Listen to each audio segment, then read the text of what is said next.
জন্মাষ্টমী ব্রত উদযাপন করবেন, কারণ যে ভগবান আমাদের কিছু এত কিছু দিয়ে গেলেন, ঈশ্বর পরম কৃষ্ণ সচ্চিদানন্দ বিগ্রহ অনাদির আদি গোবিন্দ সর্ব কারণ কারণম এতে চাংশ কলা পুংস কৃষ্ণস্তু ভগবান স্বয়ং। সেই ভগবানের চরণে প্রণাম করতে পারলে মানব জনম ধন্য হয়ে যায়। জয় রাধে। আচ্ছা মায়েরা, তোমাদের এখানে দুর্গা পূজা হয়, কালী পূজা এখানে সব হয়, আজ সরস্বতী পূজা এখানে হয়। হ্যাঁ, তাহলে আপনাদের এখানে সব পূজাই হয়। যে কোনো পূজা হোক প্রথমেই ঠাকুর মশাই বলবে মাধব মাধব বাচি মাধব মাধব রীতি। করাচ্ছেন কালী পূজা, কিন্তু ডাকতে কাকে? মাধবকে, মানে কৃষ্ণকে। করাচ্ছেন সরস্বতী পূজা, ডাকছে কাকে? কৃষ্ণকে। আবার পূজা চলতে চলতে ঠাকুর মশাই বলবে ওম বিষ্ণু তদো বিষ্ণু সদা পশ্যন্তি সূর্যা। করাচ্ছেন কালী পূজা, আবার ডাকছে নারায়ণকে, কৃষ্ণকে। পূজা চলতে চলতে ঠাকুর মশাই বলবে আবাহন ন জানামি নৈব জানামি পূজনম বিসর্জন ন জানামি ক্ষমা পরমেশ্বর। প্রভু হে কৃষ্ণ, আমি তোমার আবাহন জানি না, ডাকতে জানি না, তোমার পূজা জানি না, আর ডাকতে জানি না, পূজা জানি না, মানে বিসর্জন জানি না, আমাকে তুমি নিজ গুণে ক্ষমা করো। এখানেও নারায়ণ। আর পূজার শেষটা দেখবেন সর্বপাপ নারায়ণ চরণে সমর্পয়তু। এতক্ষণ পূজা করতে করতে আমার যজমানের যদি কোনো ভুল ত্রুটি হয়ে থাকে, হে নারায়ণ ক্ষমা করো। তাহলে আপনি কালী পূজা করছেন, দুর্গা পূজা করছেন, সরস্বতী পূজা করছেন, আগেও কৃষ্ণ, পেছনেও কৃষ্ণ, ডান দিকেও কৃষ্ণ, বাঁ দিকেও কৃষ্ণ, চড়িয়ালেও কৃষ্ণ, পূজালিতেও কৃষ্ণ, বজবজেও কৃষ্ণ। তাহলে কোড লাইনে কেন হাঁটবেন, আর মেল লাইনে হাঁটবেন? গোবিন্দকে ডাকুন, কৃষ্ণকে ডাকুন, তাহলে কৃপা হয়ে যাবে। 17 তারিখ জন্মাষ্টমী, এই জন্মাষ্টমী ব্রত উদযাপন করবেন, সেদিন অন্তত নিরামিষ থাকার চেষ্টা করবেন। জয় রাধে, হরে কৃষ্ণ। আরেকটা দৃষ্টান্ত দিলে পুরোটা পরিষ্কার হয়ে যাবে। আমার মামা বাড়ি হলো শিয়ালদাতে। আমার মামা বাড়ি যদি শিয়ালদাতে হয়, আমার মায়ের বাপের বাড়ি কোথায় হবে? হ্যাঁ, ধনকে পূজালি বলে দিয়েছি। খুব সুন্দর কীর্তন শুনছিলাম। আমার মামা বাড়ি শিয়ালদাতে হলে আমার মায়ের বাপের বাড়ি কোথায় হবে? আর বাবাদেরকে যদি প্রশ্ন করি, তাহলে আমার বাবা শ্বশুর বাড়ি কোথায় হবে? একদিন 3 জনের মধ্যে ঝামেলা হয়েছে। মনে মনে চিন্তা করলাম কেউ ঘরে থাকবো না। আমি গেলাম মামা বাড়ি, মা গেল বাপের বাড়ি, বাবা গেল শ্বশুর বাড়ি। গিয়ে পরে দেখলাম জায়গা ঝগড়া কমবে কি, এখানে আবার ঝগড়ারও বেশি লেগে গেল। জয় রাধে। তাই কেউ বলে জল, কেউ বলে পানি, কেউ ওয়াটার, বস্তুটা একটাই। যত কৃষ্ণকে ডাকবে রাধারানীর টানে, আর কৃষ্ণকে ডাকতে গেলে রাধাকে ডাকতে হয়। কারণ সবাই বলে রাধা কৃষ্ণ, কে বলে কৃষ্ণ রাধা, আর রাধা ছাড়া কৃষ্ণ জন্মে জন্মে আধা। রাধা কি নাম अनमोल, बोलो राधा की, बोलो राधा की, बोलो राधा की नाम अनमोल, बोलो राधे राधा की, बोलो राधा की, राधा की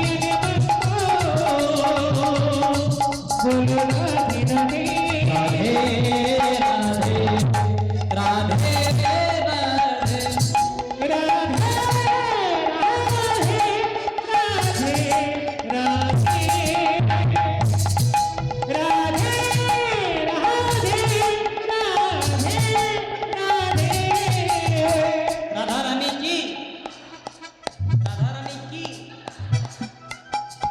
রাধারানী কি? আবার বলে দেব, বললাম রাধারানী কি? রাধারানী হচ্ছে আশ্রয়, কৃষ্ণই হচ্ছে বিষয়। আশ্রয় লহিয়া ভজে তারে কৃষ্ণ নাহি তেজে, বাকি সব মরে অকারণ। রাধার চরণ আশ্রয় করো, তবে কৃষ্ণ পাবে। রাধা কি নাম अनमोल, বলো রাধে রাধে, রাধা কি, রাধা কি, রাধা কি, রাধা কি।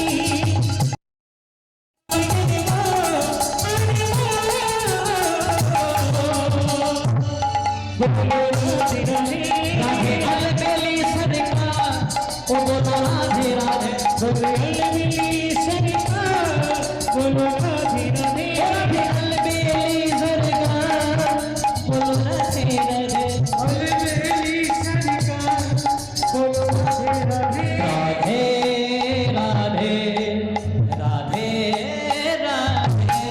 राधे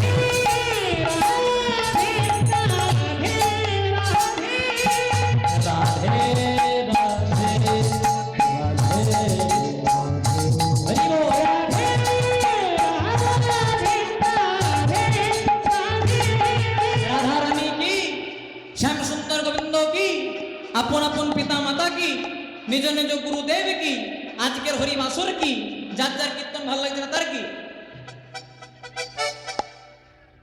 যা করবেন ভোটটা আমাকেই দেবেন।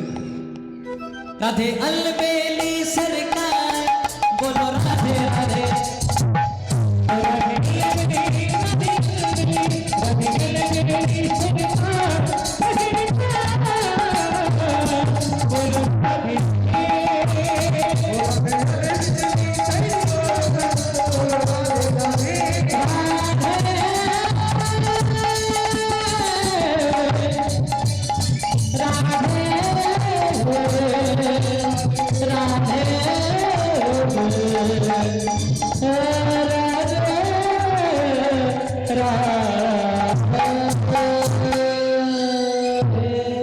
बोलिए वृंदावन बिहारी लाल की, बोलिए मोर मुकुट बंसी वाले की, बोलिए सावर सरकार की, जय जय श्री राधे।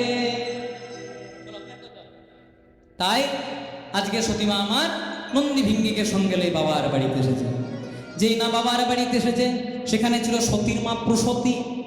প্রসূতি বলছে, হ্যাঁ রে, মায়ের মন তো।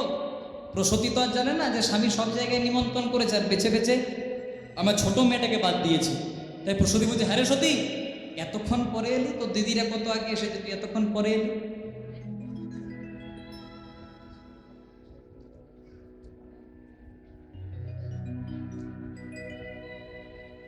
বলছে, হ্যাঁ গো।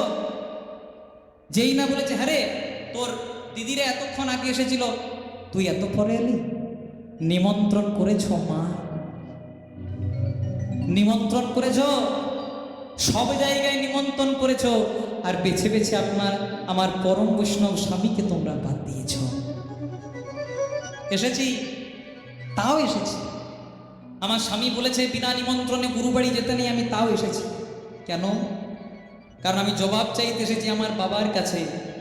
কি এমন অপরাধ করলো আমার স্বামী যে সব জায়গায় নিমন্ত্রণ করলো, আর বেছে বেছে আমার স্বামীকে বাদ দিল? দরজার আড়াল থেকে সব শুনছিল দক্ষ রাজা। দক্ষ রাজা ছুটে এসে বলবো, নিমন্ত্রণ করিনি, বেশ করেছে। কেন নিমন্ত্রণ করিনি জানিস? তোর স্বামী তো একা আসতে জানি না, শ্মশানে মশানে ঘুরে বেড়ায়, যেখানেই যায় ভূত প্রেত দৈত্যদা নিয়ে যায়। আর আমি তো আজকে দেবতাদের ভোজন করাচ্ছি, তাই তো স্বামীকে নিমন্ত্রণ করিনি। যেদিন ভূত ভোজন করাবো তো স্বামীকে আগে নিমন্ত্রণ করাচ্ছি। বারবার করে যখন অপমান করতে লাগলো, সতী বারবার করে বলল, পিতা নিন্দিও না শিবে, তোমার অধগতি হবে, চরণে ধরি গত। যিনি পশুপতি ত্রিজগতের গতি, দেবাদিদেব হবে। বারবার করে যখন অপমান করতে লাগলো, এতবার করে বলছে, দেখো দেখো বাবা, তুমি বৈষ্ণব নিন্দা, আমার স্বামী নিন্দা করো না। সতী সহ্য করতে পারলো না। এতক্ষণ যখন নিজের নিয়ে বলছিল, সতী সহ্য করে নিল। যেই না স্বামীকে অপমান করতে লাগলো, আজকে সতী স্বামী অপমান সহ্য করতে না পেরে সবার অজান্তে, নন্দী ভিঙ্গির অজান্তে দক্ষ রাজার যজ্ঞকুণ্ডটা দাউ দাউ করে জ্বলছিল। সেই যজ্ঞকুণ্ডে আজকে সতী ঝাঁপ শিব শিব নাম ধরে সতী ডাকিতে লাগিল। দক্ষ রাজার যজ্ঞকুণ্ডে সতী ঝাঁপ দিয়ে দিল। নন্দী ভিঙ্গি যখন জানতে পারলো মার বেঁচে নাই, ছুটে গেল কৈলাস পর্বতে। বাবা, বাবা, জানো বাবা, কাঁদছিস কেন? আর তোরা এলি, তোদের সতী মা আসে? বাবা, তোমার সতী মা, ও আমার বাড়ির অন্নপূর্ণা, ও আমার বাড়ির সব। আমি সতীকে যে বড় ভালোবাসি। সত্যি ও এতদিন পর বাপের বাড়িতে গেছে তো, তাই থাকার মন হয়েছে, কয়েকদিন ভালো আছে তো। বাবা,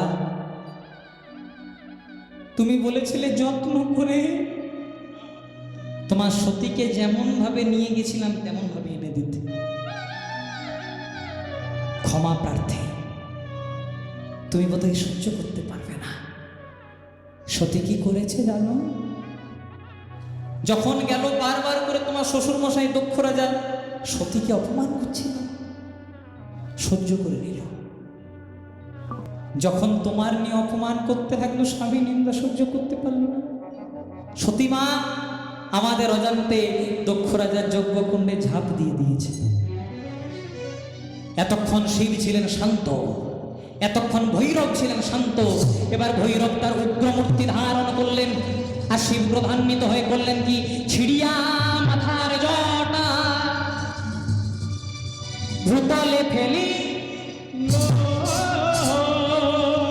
বীরভদ্র নামে শিবের জটা হতে জনম লভিল, জনম জনম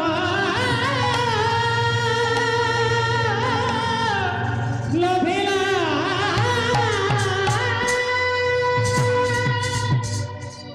শিবের জটা থেকে জন্ম নিল একজন অসুর, একজন দৈত্য, যার নাম বীরভদ্র। শিবের নয়নজল থেকে তৈরি হলো তারকাসুর। তারকাসুর বীরভদ্র বললেন, প্রভু আমাদের সৃষ্টির কারণ, কিছুক্ষণের মধ্যেই ওই দক্ষ যজ্ঞ পণ্ড চাই, আর দক্ষ রাজার মুন্ড চাই। এতক্ষণ দেবতাদের ভোজন হচ্ছিল, যেই না শিব তার ভূত প্রেত দৈত্য দানাকে বীরভদ্রকে দিয়ে পাঠালো, যত যত দেব দেবতা নিমন্ত্রণ ছিল সবাই ভয়ে দৌড়ে পালিয়ে গেল।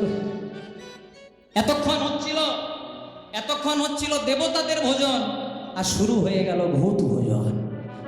প্রথমেই দক্ষ রাজা প্রথমেই দক্ষ রাজার চুলের মুঠিটাকে ধরেছে বীরভদ্র। এই মুখেতে শিবী নিন্দা করেছিস, পাষণ্ড করেছিস, তাই এই নে অসি দিয়ে কেটে দিলাম তোর শিবী নিন্দার মন, শিবী নিন্দার মুন্ড। অসি দিয়ে দক্ষ রাজার মুন্ডটাকে ছেদন করে দিলেন। মুন্ডটা পড়ে রইল একদিকে, দেহটা পড়ে রইল একদিকে। সেখানে কিছুক্ষণ পরে এলেন ভোলানাথ।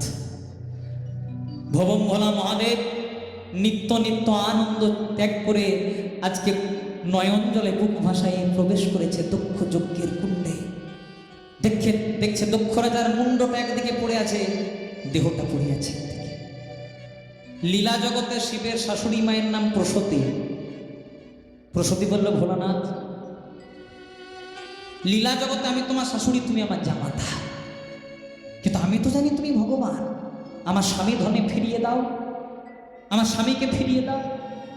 আজকে মন্ত্রোচ্চারণ করে যেই না মুন্ডটা আবার জোড়া লাগাতে গেলেন দক্ষ রাজার দেহতে, আকাশ মার্গ থেকে আকাশবাণী হলো, যে মুখেতে শিব নিন্দা করে কোনো পাষণ্ড, সে মুন্ড হয় না কোনোদিনও আর নরমুন্ড, মানুষের মুন্ড হবে না। হলো কি, কিছু দূরে একটা কচি পাঠা ছাগলকে আহুতি দেওয়া হয়েছিল দক্ষ রাজার যজ্ঞকুণ্ডে। মন্ত্রোচ্চারণ করে আজকে ওই পাঠা ছাগলের মুন্ডটা লাগিয়ে দিল দক্ষ রাজার অঙ্গে। দেহটা মানুষের, মুন্ডটা ছাগলের। শিব নাম গাইতে লাগলো, কিন্তু ছাগলের মুন্ড। ছাগ মুখে পানি নাই, উলু উলু হয়, উলু উলু হয়। আর তাহা দেখে রমণীরা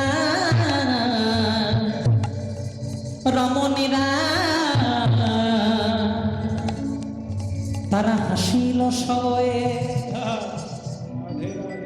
ছাগ মুখে পানি নাই, উলু উলু হয়, একটা আলাদা ধ্বনি সৃষ্টি হলো মুন্ডটা ছাগলের। সেটাকে দেখে দক্ষ যজ্ঞের কুণ্ডে সবাই হাস্য কৌতুক করতে শুরু করলো। আজকে ভোলানাথ আশীর্বাদ করলো যে ধ্বনিকে দেখে আজকে তোমরা হাসলে, কলিযুগের তর্চায় যখন হরিনাম হবে, সংকীর্তন হবে, পূজার্চনা হবে, যজ্ঞ হবে, এই ধ্বনিটা ছাড়া কোনোদিনও যজ্ঞ সম্পূর্ণ হবে না। আর এই ধ্বনিটার নাম হবে উলুধ্বনি। মায়ের একবার প্রেম সে উলুধ্বনি দিয়ে নিতাই।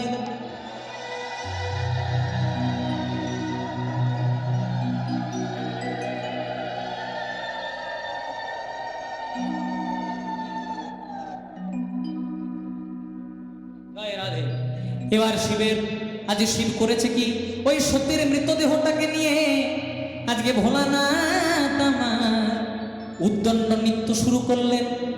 এই ছবি আপনারা সকলেই দেখেছেন। বসো বাবা, ওঠার দরকার নেই, বসো। জয় রাধে। আজকে উদ্দণ্ড নৃত্য শুরু করেছে। আপনারা অনেকে ক্যালেন্ডারে ছবি দেখেছেন যে ওই সতীর দেহটাকে স্কন্ধে লয়ে ভোলানাথ উদ্দণ্ড নৃত্য, সেই ভাব। আর পদকর্তা মহাজন কলম দেন, সতীর দেহ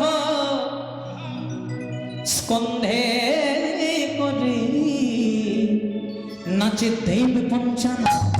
সতীর দেহ স্কন্ধে করে নাচে দেব পঞ্চানন। ওই না সতীর দেহ স্কন্ধে করে নাচে দেব পঞ্চানন। নাচে ভোলানাথ ভোলানাথ ভোলানাথ।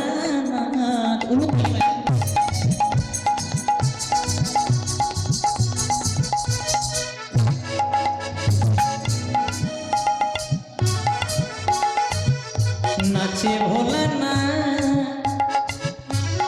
নাচে ভোলানাথ। একটা ছোট্ট কথা, বিশেষ কথা বলি, যেহেতু হরিবাসরের মাঝে ব্যক্তিগত কথা বলা উচিত নয়, তাও প্রসঙ্গ যখন এলো একটু বলি। এর আগে 2 বছর আগে আমি যখন এসেছিলাম, আমি একাই এসেছিলাম, আজকে সঙ্গে ভাইকে নিয়ে এসেছি।